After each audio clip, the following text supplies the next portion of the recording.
Mbahaye ikaze kuri Talk Sport ubuzima tumanuka kuri International Friend FIFA match y'u Rwanda ndetse n'ikipe y'igihugu ya Algeria. Mbahaye ikaze kuri Mustafa Chakeli Brida, tuzamuka n'abakinnyi bose bajya kubanzamo byose hamwe, twongera kuza kwizamukira n'amatransfer menshi cyane avugwa i Burayi ndetse n'abantu bashobora gutwara Champions League iwe n'abandi ndetse n'abashaka gutwara Ballon d'Or ntabwo ari Champions League. Hanyuma ntibutsa gukora subscribe, share, comment niba ubona ibyo tukugezaho ari ibintu byiza, komeza kudusapotinga cyane. Hanyuma mu izamu ni Ntwari Fiacre yambaye nimero 1, na Mugabo Claude yambaye nimero 2, hanyuma Harmony Ali Enzo yambaye nimero 9, Uwimana Neo wa Imani yambaye nimero 15, Umusinzi Angel Jimmy yambaye nimero 3, hanyuma Kavita Fanuel kiri mu cyashya yambaye nimero 14, Ngwabije Brian Clovis nimero 17, Bizimana Jihad Jidro kapiteni nimero 4, hanyuma Nshuti Innocent umwataka nimero 19, Kwizera George nimero 22, hanyuma Kayibanda Claude Smith umukinnyi mushya twavuye kuri Talk Sport uzakashaka gukina Amavubi nawe arahari cyane. Asimbura ni Buhake Ishimwe Ombolenga Nigena Yunus Dari Mugisha Ruboneka Muhire Gitego Kagere Medi utarurutse kwamagarwa mu Mavubi akaba nawe yagarutse, hanyuma Gilbert ndetse na APD yonge kabari kipe rero igiye guhura na Algeria. Yaba Mahrez na Algeria ifite abakinnyi cyane bagiye bakina mu makipe akomeye cyane Burayi, harimo nka Riyad Mahrez mu makipe ya Manchester City ngo bakina mu Barabu. Hanyuma rero umukino uheruka ikipe y'u Rwanda Amavubi kina na Algeria, umukino urangiye Amavubi batsinze ibitego 2-0. hanyuma rero umukino wo kwishyura rero no gutegereza tukareba se uko biza kurangira. Icyo ugomba kurikira wowe ni Talk Sport ubuzima kugira ngo ukomeze ubone easy update zigezweho cyane. Hanyuma byashyushye muri Ballon d'Or, hanyuma igitangazo makuru cyo gikomeye cyane TNT Sport cyabajije Kylian Mbappé umukinnyi abona wahabwa Ballon d'Or utazamurera w'umufaransa. Kylian Mbappé yatangaje ko yishimiye cyane intsinzi ya Paris Saint-Germain ubwo yatwaraga igikombe cya Champions League ku nshuro ya mbere, nubwo we yari amaze umwaka yivuyemo ajya muri Real Madrid. PSG yatsinze Inter Domino ibitego 5 mu cyumweru gishize ku mukino wa finali. Mu kiganiro rero ajyanye na TNT, Kylian Mbappé yavuze ati bayihereze Ousmane Dembele nta mpamvu nta nakabuza, ni umufaransa bahuye cyane. Se Ballon d'Or bazayimuha ari umwirabura. Ese ko France Football umufaransa ritangana cya gikombe ari umufaransa izakimuhereza nubwo tukareba.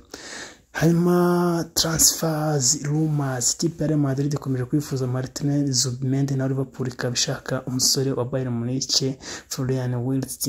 Ikinyamakuru Daily Mail cyavuze ko ikipe ya Liverpool iteguye gutanga amafaranga na miliyoni z'amayero 118 arimo n'inyongera zishobora kwiyongeraho mu gihe umukinnyi yitwaye neza kugira ngo ibone umukinnyi wo hagati usatira ukinira ikipe ya Bayer Leverkusen. Hanyuma Daily Mail kandi yavuze ko ikipe ya Everton ifuza umukinnyi wo hagati mu ikipe y'igihugu y'Ubwongereza na Manchester City Jack Grealish, ariko igitekerezo cyabo ni ukongera kumugarura ku rwego rwiza kubera ko umushahara we uri hejuru muri Manchester City, ikazongera kumusubiza ikipe n'ufati akaza nk'izanyo.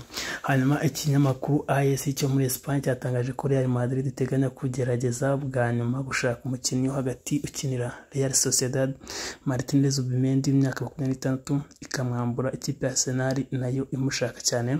Sky Sport yo mu Budage yavuze ko Arsenal igitegereje kugera ku masezerano RB Leipzig kugira ngo ibone rutazamu umunya-Slovenia Benjamin Sesko imyaka 22, ariko amakipe yombi akaba ageze kure ibiganiro. Talk Sport yavuze ko rutazamu umunya-Denmark Rasmus Højlund imyaka 22 yavuze ko nta gahunda afite kuba muri Manchester United nubwo hari amakuru amuhuza na Inter Milan. Rasmus Højlund Manchester United. Bibutsa gukora subscribe, share, comment kuri Talk Sport ubuzima.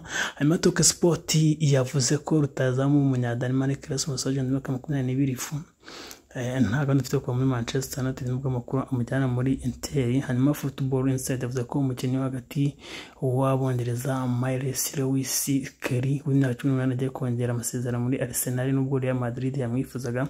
Sky Sport mu Bwongereza atangaje ko Borussia Dortmund yanze icyifuzo cya Chelsea cya miliyoni 32 z'amayero ku mukinnyi wo ku mpande mu Bwongereza Jamie Gittens w'imyaka 20. Dortmund irasaba hagati ya miliyoni 50 na 60 z'amayero.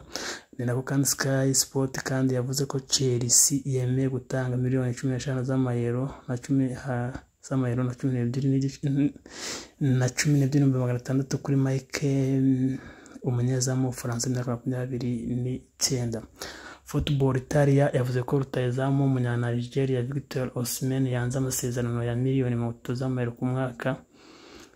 Miliyoni 25 rero n'ibihumbi 300 yari yahawe na Al Hilal kandi bari bemeye no kwishyura Napoli miliyoni 75 z'amayero ngo imurekure. Ikinyamakuru Foot Mercato cyavuze ko Jadon Sancho umukinnyi wo ku mpande imyaka 25 n'ikipe ya Manchester United mu Bwongereza ari ku rutonde rw'abakinnyi Al Hilal ari gutekerezaho kugura muri iyi mpeshyi. Football yavuze ko ishyira muri umupira w'amaguru mu Butaliyani ryifuza ko Claudio Ranieri nawe yaza. Real Madrid yakomeje kwifuza Martin Zubimendi. Ndabashimiye cyane mwese mukomeje gukurikira Talk Sport ubuzima.